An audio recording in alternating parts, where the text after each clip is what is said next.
تمہارے اس عدالتی نظام نے پورے سسٹم کو کرپٹ کر دیا ہے تو یہ الگ بات ہے، وگرنہ آج بھی پاکستان میں صداقت رکھنے والے اور امانت رکھنے والے لوگ موجود ہیں اگر تمہاری نظر ان پر پڑے تو۔ 3 سال پہلے جو لوگ بالکل یعنی اس قابل نہیں تھے کہ آپ کہتے تھے یہ چور ہیں، آپ کہتے تھے انہوں نے یہ کرپشن کیا، آپ کہتے تھے یہ کیا، عدالت کیا یہ عدالت ہے کہ آج ان کو ٹھیک کر دیا، جو ٹھیک تھے ان کو غلط کر دیا؟ آج بڑی عجیب بات ہے کہ عدالتوں میں سے جب یہ آواز اٹھتی ہے کہ رسول اللہ صلی اللہ علیہ وآلہ وسلم کے علاوہ کوئی صادق اور امین نہیں ہو سکتا، عجیب بات ہے۔ رسول اللہ نے اگر صادق اور امین نہ پیدا کیے ہوتے تو 1400 سال تک یہ دنیا عدل و انصاف پر جو مسلمانوں کی قائم رہی وہ کیسے قائم رہ سکتی تھی؟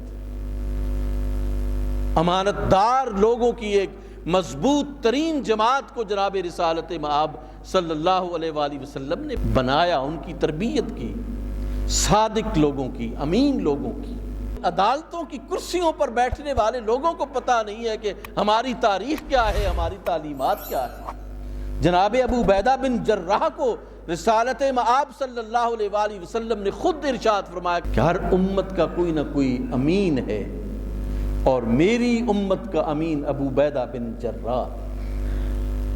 خود جناب رسالت مآب صلی اللہ علیہ وآلہ وسلم کے بہترین ساتھی خلیفہ اول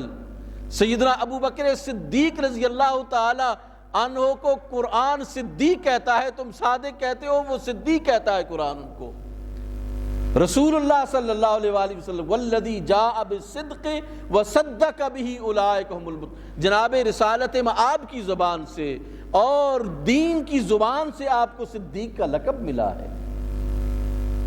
ایک بات بڑی عجیب ہے، اس کا مطلب یہ ہوا کہ یہ امت جناب رسالت مآب کے بعد ویران ہو گئی، کوئی صادق اور امین سب جھوٹے تھے، سب جو ہے وہ جھوٹ بولنے والے تھے، سب جو ہے وہ کاذب تھے معاذ اللہ۔ انہوں نے اپنی جانیں کٹوا دی، لیکن جو سچ رسول اللہ صلی اللہ علیہ وآلہ وسلم نے انہیں بتایا اس سچ سے سرے منہ انحراف نہیں کیا انہوں نے۔ حضرت ابو ذر غفاری رضی اللہ تعالی عنہ کے بارے میں حدیث میں آتا ہے کہ آپ فرمایا کرتے تھے کہ معمولی سا چھوٹا سا لمحہ آپ نے میری گردن پر تلوار رکھی ہوئی ہو اور وہ معمولی سا لمحہ مجھے میسر آ جائے کہ ابھی آپ نے میری گردن پر تلوار جو ہے وہ نہیں چلائی تو وہ سچ جو رسالت مآب نے مجھے بتایا تھا میں وہ سچ بول کے رہوں گا۔ اس امت میں بے شمار صادق اور امین جو ہے وہ پیدا ہوئے جنہوں نے اپنی جان پر کھیل کر صدق و امانت کے اصولوں کو برقرار رکھا۔ البتہ وہ صداقت جو تم 3 سال پہلے اور صداقت ہوتی ہے، 3 سال پہلے اور امانت ہوتی ہے، 3 سال کے بعد اور صداقت اور امانت کے معیار جو ہے وہ تم خود بنا لیتے ہو، وہ صداقت اسلام میں نہیں ہے، وہ امانت اسلام میں نہیں آئی ہے۔ جس کو چاہو وہ چور بنا لو، جس کو چاہو جو ہے وہ سعد بنا لو، وہ عدالت نہیں تھی اسلام۔ حقیقی طور پر حقانیت کے طور پر جن لوگوں کے اندر صداقت اور امانت ہوتی ان کے نام آج بھی دنیا لیتی ہے۔ سیدنا عمر بن عبد العزیز رضی اللہ تعالی عنہ سے بڑھ کر جو ہے وہ میں کس کو دیکھوں کہ وہ صادق اور امین تھے۔ سیدنا عمر فاروق رضی اللہ تعالی عنہ جناب علی کرم اللہ تعالی وجہ الکریم آسمان نبوت کے تربیت یافتہ جو ستارے تھے،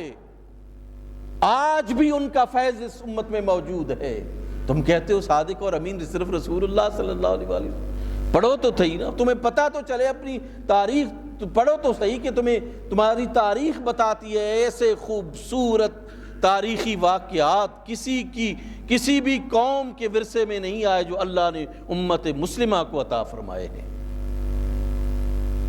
اگر تمہارے اس عدالتی نظام نے پورے سسٹم کو کرپٹ کر دیا ہے تو یہ الگ بات ہے، وگرنہ آج بھی پاکستان میں